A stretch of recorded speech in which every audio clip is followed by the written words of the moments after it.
Je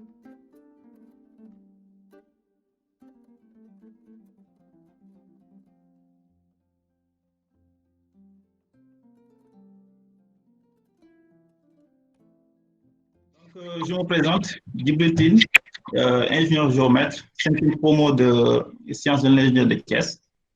Donc, je me présente ici sous deux casquettes, l'une en tant que cofondateur et co-gérant de Topogénie, et l'autre casquette en tant que chercheur au laboratoire de télédétection appliquée. Donc, mes recherches sont plutôt concentrées sur les systèmes aéroportés et la télédétection en application, donc sur les phénomènes d'érosion hydrique au niveau de Nioro. Voilà, je voudrais, avant de commencer, donc, vous remercier d'être présent d'abord et vous dire que c'est avec un grand plaisir que je fais cette présentation. Féliciter également le président Baké et ses collaborateurs, donc, qui ont pu tenir ce genre d'initiative, donc, qui est vraiment bénéfique pour tout le monde, notamment pour les étudiants. Alors, pour rentrer dans le vif du sujet, donc, qui porte sur la photogrammétrie par drone, quel apport pour le géomètre, valeur ajoutée et méthode. Donc, l'objectif de cette présentation a pour but de vous montrer quel est l'objectif, quelle est l'ampleur de cette nouvelle technologie, pourquoi devriez-vous clairement vous y intéresser, et jusqu'à quel niveau ça peut vous aider à optimiser donc, le travail classique donc, qui se faisait avec les systèmes statiques. Alors, pour ce faire, donc, je vais commencer par explorer le principe de la photogrammétrie, donc comment ça marche, comment l'appliquer à l'acquisition par drone pour avoir de bonnes précisions sur les livrables. Donc ensuite, vous présenter quelques exemples d'applications, donc pour vous montrer quelle est l'ampleur de cette révolution. Et on va rendre ça assez concret afin de donner quelques conseils, donc pratiques qui peuvent être potentiellement pertinents pour vos structures en matière de process, donc pour des méthodes de travail au terrain et au bureau. Alors, donc pour commencer, c'est quoi la photogrammétrie? Je ne sais pas si tout le monde sait ce que cela veut dire. Ceux qui sont sur les geeks sont là. OK, donc si nous décomposons le mot photogrammétrie, nous avons les mots grecs photon, qui renvoient à la lumière. Pour ceux qui ont fait l'électromagnétisme, nous avons gramma pour dire décrire ou dessiner, et métron pour dire mesurer. Donc, une traduction littérale, c'est faire des mesures à partir de photographies. Donc, nous pouvons dire que c'est une technique qui permet de localiser et de restituer géométriquement de façon précise des objets à partir d'images. Donc, vous avez ici une discipline sœur qui est la télédétection. Donc, tous les deux étant des systèmes d'acquisition de données à distance sans contact direct avec l'objet. Donc, ce qui change, c'est le capteur. Alors, d'une façon générale, nous pouvons dire que la photogrammétrie regroupe un ensemble de méthodes et de techniques permettant, à partir d'images prises à des positions différentes, de pouvoir restituer donc, les formes et dimensions exactes d'un objet. Donc, en utilisant ce que l'on appelle le phénomène de la stéréoscopie. Donc, l'exemple le plus simple que l'on peut donner, ce sont nos deux yeux. Donc, en effet, nos deux yeux nous permettent de voir une certaine profondeur. Donc, la troisième dimension. Comme vous le voyez sur l'image à gauche, le pointeur. Comme vous le voyez ici, donc avec un seul œil, si vous regardez de loin, donc un objet comme la maison, donc il vous est presque incapable de pouvoir prédire la distance qui vous sépare donc de l'objet. Vous avez l'impression, donc vous ne pouvez pas appréhender encore moins les formes exactes et la dimension qui vous sépare de l'objet. Alors qu'en regardant avec les deux yeux, donc les deux champs de vision s'intersectent et vous permettent donc de pouvoir estimer la distance qui vous sépare de l'objet. Donc, c'est ce même principe qu'utilise la photogrammétrie. Donc, quelle que soit la plateforme utilisée, que ce soit par satellite, par avion ou par drone, donc l'aéronef prend une image, une photo de la maison. Donc, l'image suivante devrait présenter une zone de recouvrement donc, qui va vous permettre de pouvoir reconstituer donc, les dimensions exactes de l'objet. Maintenant, en connaissant ce que l'on appelle la parallaxe, qui est l'effet de déplacement apparent, et les positions exactes de la position des caméras lors des prises de vue. Donc, on peut restituer et faire des mesures sur n'importe quel objet et restituer. Alors, nous avons vu le principe de base de la photogrammétrie, mais qu'en est-il, comment se forment les images réellement? Vous avez votre portable, vous prenez des images, mais comment vous arrivez à avoir une image globale de l'objet que vous avez prise? Alors, vous savez, les caméras sont des capteurs passifs. Donc, c'est-à-dire qu'ils ont besoin des sources d'énergie externes qui leur permettent de pouvoir capturer l'objet à photographier. Donc, ici, nous avons le soleil qui illumine notre objet.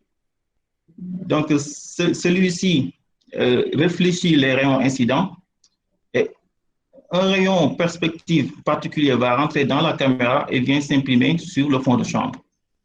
Donc, tout point M de l'objet va créer son image sur le cliché. Donc, il faut noter que l'ensemble des rayons perspectifs qui auront traversé le sommet de prise de vue et s'impriment sur le cliché vont permettre de pouvoir obtenir une image globale de l'objet photographié en 2D. Voilà. Comment ça marche, la photogrammétrie, la cartographie par drone? Comment ça marche?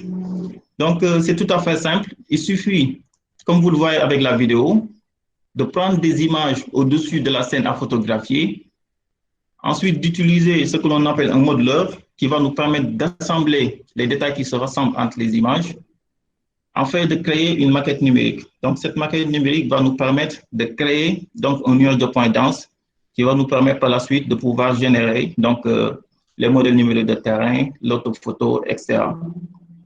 Donc, le modeleur est doté de puissants algorithmes, donc, dont l'algorithme SIFT qui permet de faire l'assemblage des images en trouvant sur chaque image le pixel correspondant sur les autres images. Donc, ça demande vraiment d'avoir une machine très puissante, donc, parce que c'est des milliers de calculs. Alors, en résumé, donc ici, nous avons les images acquises avec notre drone. Donc, de sorte à respecter bien sûr le recouvrement, pour les géomètres au moins 70%. Donc, on verra pourquoi, pour gagner en précision. Ensuite, ces images sont assemblées donc, par corrélation dense le plus souvent, donc avec un logiciel comme le Pix4D ou ISOF ou quelque chose comme ça. Donc, on construit un nuage de points 3D hautement densifié. Donc, sur chaque mètre carré, on peut avoir des milliers de points. Donc, ces milliers de points maintenant vont nous permettre de pouvoir créer un maillage 3D, texturé ou non. Donc, ensuite, de pouvoir balayer les sous-sols et créer un MNT, créer, par exemple, des orthophotos et des livrables donc, qui vont nous permettre de pouvoir faire des calculs topométriques sur des systèmes CAO, DAO. Donc, les modeleurs nous permettent souvent de pouvoir générer des formats compatibles avec les systèmes CAO, DAO. Donc, quels sont les domaines d'application de la cartographie par drone? Donc, pour les domaines d'application, nous avons l'agriculture. Donc, comme vous le savez, a connu beaucoup d'avancées en matière de génération d'indicateurs et différents paramètres. Donc, des calculs de surface d'emblavure, donc les santé de plantes et tout ça. Donc, estimation de rendement. Donc, sur le mining, sur les mines, donc avec les calculs de volume et de surface, en matière de suivi de chantier, sur les inspections et en cas de désastres. Donc, pas mal de domaines utilisent cette cartographie, seulement les objectifs en matière de précision donc, diffèrent. Alors, pourquoi l'arpentage par drone? Donc, comme vous le savez, l'arpentage traditionnel prend beaucoup de temps, donc, et souvent coûte cher avec les dépenses sur le terrain et tout ça. Donc, rien que de faire 1000 hectares, maillage de 1000 hectares, donc ça peut vous prendre 3 à 4 semaines. Alors qu'avec le drone, donc en une semaine et plus, donc vous pouvez boucler y compris le temps d'acquisition et de traitement des données. Donc, la photogrammétrie offre une meilleure représentation, donc avec les multiples logiciels qui sont là, qui permettent de faire des modélisations 3D avec d'excellentes présentations. Le terrain est souvent complexe et inaccessible, ce qui peut amener des erreurs humaines souvent. Donc, comme vous le savez, le terrain est souvent hostile, donc pas mal de difficultés d'accès et tout ça. Donc, la méthode offre une nouvelle approche en BTP avec les BIM. Donc, c'est un excellent source d'informations qui permet d'alimenter les plateformes BIM, donc pour faciliter l'échange donc entre les acteurs d'un même projet.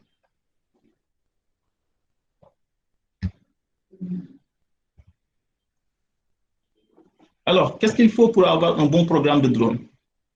Donc, d'abord, il faut trouver un bon logiciel vous permettant de pouvoir faire les traitements en temps record, d'accord, pour avoir également des résultats finaux donc, qui répondent à vos attentes, mais également avoir un PC puissant, donc au moins 6 Go de RAM et un bon processeur. Donc, ils sont assez gourmands en stockage.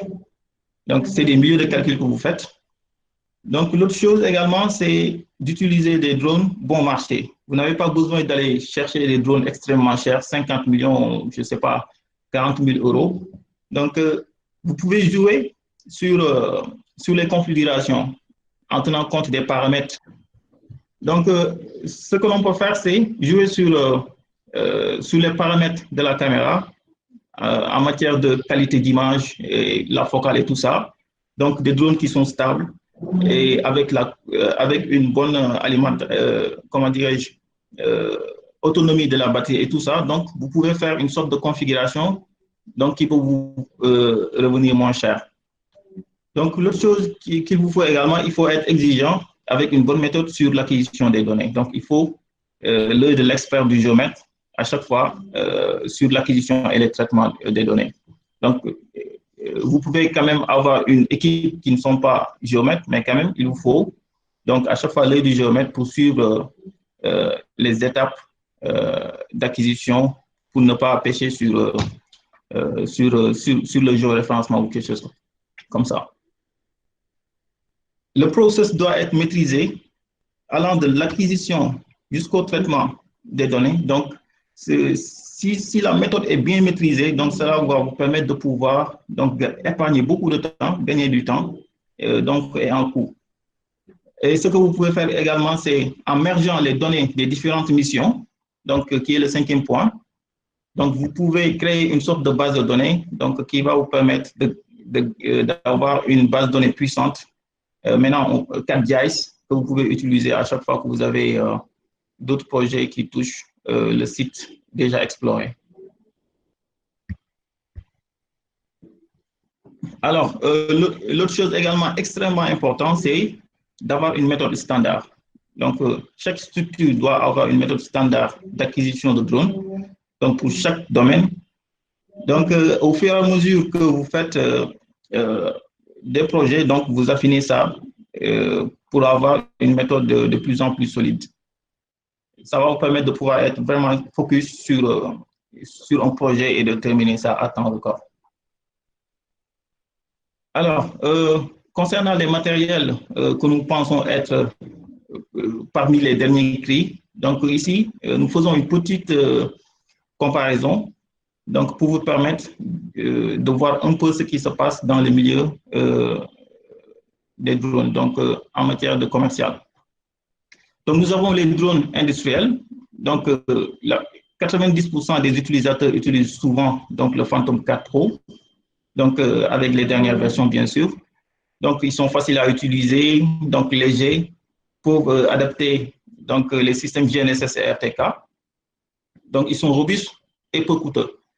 Ils ont bonne qualité des images parce que la caméra a une bonne focale souvent. Donc, mais seulement leur faiblesse, c'est l'autonomie de la batterie. Souvent, avec un seul vol, vous pouvez prendre que 50 à 80 hectares. Donc, c'est assez petit quand même. Mais n'empêche, c'est un bon outil d'apprentissage qui est utilisé parmi 90% des utilisateurs. Alors, nous avons les drones assemblés, donc comme les dit Matrix et tout, ils sont super puissants, mais ils coûtent cher, c'est pas donné. Je vais prendre l'exemple de Leica Airbot, donc qui ont 3 récepteurs GNSS juste au-dessus, hexa-hélice. L'atout avec ces genres de drones à hélice, donc ils sont très stables, donc ils ne créent pas beaucoup de distorsions sur l'image acquise. Donc ici, ils sont assez compliqués à utiliser quand même, et s'il y a problème sur les pièces, en matière d'entretien, ça peut vous coûter cher. Donc, voilà. Donc, ils sont plus adaptés pour les applications personnalisées, par exemple pour ceux qui font des inspections et autres. Alors, nous avons les drones à voilure fixe qui sont plus adaptés à de grandes surfaces, surtout pour l'agriculture, avec la possibilité de pouvoir y intégrer beaucoup d'autres capteurs, les multispectrales et autres. Beaucoup de temps de vol, donc il y a beaucoup d'endurance. Vous pouvez voler 50 minutes comme ça, mais le seul hic, c'est que la qualité de l'image n'est pas trop bonne. Donc, ils sont incapables de pouvoir supporter donc, des caméras lourdes de haute qualité. Donc, souvent, le décollage est compliqué. C'est différent des hexahélices qui font une sorte de décollage vertical. Mais là, soit vous lancez, soit vous avez un catapulteur qui vous permet de lancer ces genres de drones. Et souvent, ils coûtent trop cher. Donc, de manière résumée, on peut dire que les drones à hélice permettent aux géomètres de pouvoir faire de pouvoir faire le travail de manière plus adéquate, en tout cas. Donc, ils sont plus adaptés aux travaux du géomètre, à l'apprentissage par drone. Alors, ici, je vous présente une petite configuration du drone. Donc, de manière générale, nous avons souvent le drone qui supporte la batterie et nous avons à part la manette, donc avec soit une tablette ou un portable Android qui intègre le logiciel qui permet de pouvoir donc commander à distance le drone. Donc ici, nous avons le système GNSS pour pouvoir acquérir les images en temps réel. Donc avec la carte mémoire intégrée qui permet de pouvoir enregistrer les images et les coordonnées de chaque centre de prise de vue dans l'espace, bien sûr. Donc, on peut coupler ça avec des systèmes GNSS, donc avec la caméra en dessous. Donc, on peut intégrer, bien sûr, d'autres capteurs comme les multispectrales et autres. Alors, l'une des choses importantes, c'est la qualité de l'image. Donc, soyez sûr qu'avec une image floue comme ça, vous ne pourrez jamais acquérir la précision dont vous attendez pour l'objectif. Voilà, ce que je veux dire, c'est que une image floue ne vous permettra jamais de pouvoir accéder à la précision dont vous attendez.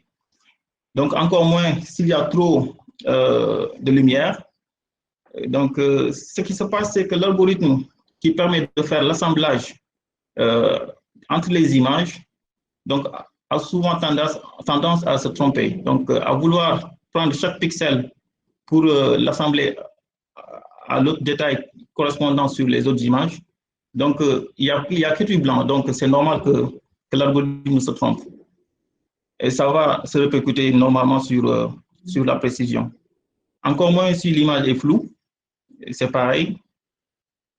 Et voici un exemple d'image qui peut faire l'affaire, donc qui est clair, mis à part le phénomène d'ombrage, bien sûr. Donc, vous pouvez obtenir ce dont vous attendez. Alors, donc, l'une des choses également qui est importante, c'est la résolution. Donc, là, on parle de ce qu'on appelle GSD, Ground Sampling Distance, donc qui est par rapport à la hauteur de vol, donc qui représente la résolution spatiale. Pour chaque pixel, combien ça mesure réellement sur le terrain. Donc, si nous prenons l'exemple du Phantom 4 Pro, donc à 40 cm, nous avons 1 cm de résolution sur le sol. Donc, suffisant pour pouvoir détecter 5 francs sur le sol. À 80 mètres, la GSD est égale à 2 cm. D'accord? Donc, d'autant plus que la résolution est fine, d'autant plus que meilleure est la qualité de l'image et donc la précision sera de plus en plus bonne. À 120 mètres, on est à 3 cm par pixel. Alors, l'autre chose également qui est importante, c'est la planification des missions. Donc, de manière standard, nous avons les missions grid adaptées à tout type de terrain, hexagone, rectangulaire ou carré. Donc, ce qu'il faut respecter en tant que géomètre et géomaticien, donc, c'est de faire des recouvrements, donc, longitudinal et latéral, au moins de 70%. Donc, si l'exigence en matière de précision n'est pas trop élevée, donc vous pouvez diminuer et jouer sur les chevauchements pour gagner en espace d'acquisition, mais également sur le temps de vol.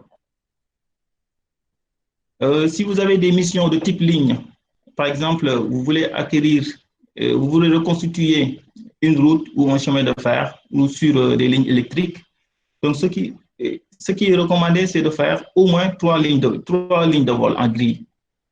Donc, bien sûr, une ligne de vol peut marcher, mais vous pouvez perdre en précision sur les rebords. Donc, ce qui est recommandé, c'est de faire 3 lignes de vol avec des chevauchements longitudinal de 85% et latéral 60%. Alors, nous avons vu les concepts d'acquisition par drone et quelles sont les conditions de planification et tout ça. Mais comment arrive-t-on à avoir des coordonnées précises sur le bon système demandé, sur le bon système géodésique?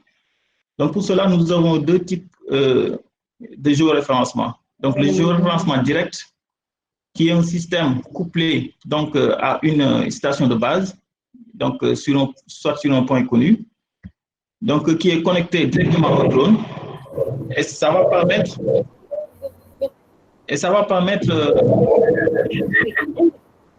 donc ça va nous permettre de pouvoir acquérir des données, des images en temps réel.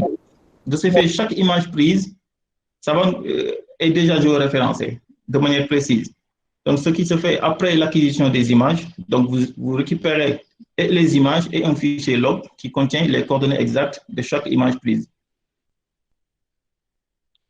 Donc, l'autre type de géoréférencement indirect, donc, que vous connaissez tous, qui est un peu classique. Donc, on utilise les balises, mais à condition, mais il y a une condition. Donc, la GSD qu'on a vu précédemment, si c'est 3 cm, donc la balise doit être 10 fois plus que la GSD. Donc, ça va aider donc, à l'algorithme de pouvoir calculer en bloc, donc en faisant la triangulation, donc de pouvoir calculer de manière plus précise les balises. Maintenant, ici, on a un exemple de tas de matériaux avec des balises dessus, comme vous le voyez. Donc, la condition est qu'il faut disposer les balises de manière statistiquement, donc, et que la distance entre les balises ne doit pas dépasser 100 mètres. D'accord? Donc, c'est extrêmement important de pouvoir, d'avoir bien réparti, de bien répartir les balises et de respecter les distances d'au moins 100 mètres. Alors, si vous avez une configuration de type ligne, comme sur une route, donc vous pouvez disposer les balises de la sorte. Donc, toujours en respectant la condition des 100 mètres et autres, entre 50 et 100 mètres. Alors, pour ce qui est de l'efficacité de l'arpentage par drone, donc, la méthode peut être utilisée en topométrie, en matière de planification et conception, jusqu'à 80%. Donc, ça peut aider à gagner énormément de temps sur ça. Donc, et 20%, il faut coupler avec les systèmes d'acquisition classiques. Donc, en matière de cadastre, à 50%, on peut l'utiliser. Donc, on peut obtenir d'excellents résultats avec de bonnes précisions sur le XY, jusqu'à 2 cm. Donc, et le reste avec les enquêtes foncières et autres. Donc, on peut utiliser le reste. Donc, concernant les calculs de volume et de terrassement et autres, donc à 95%, donc on peut utiliser la méthode par rapport à la méthode classique. Donc voilà, en résumé, je peux dire que cette technologie vient pile à son heure, car ça permet vraiment aux géomètres de pouvoir être smart sur le projet, en gagner en temps et en coût. Donc tout le monde peut faire de l'acquisition par drone, seulement l'objectif en matière de précision diffère et que l'œil du géomètre est toujours important sur le terrain et sur le traitement pour pouvoir avoir des données de précision. Voilà, messieurs, dames, donc la présentation dont je voulais partager avec vous. J'espère que ça a été à la hauteur de vos attentes.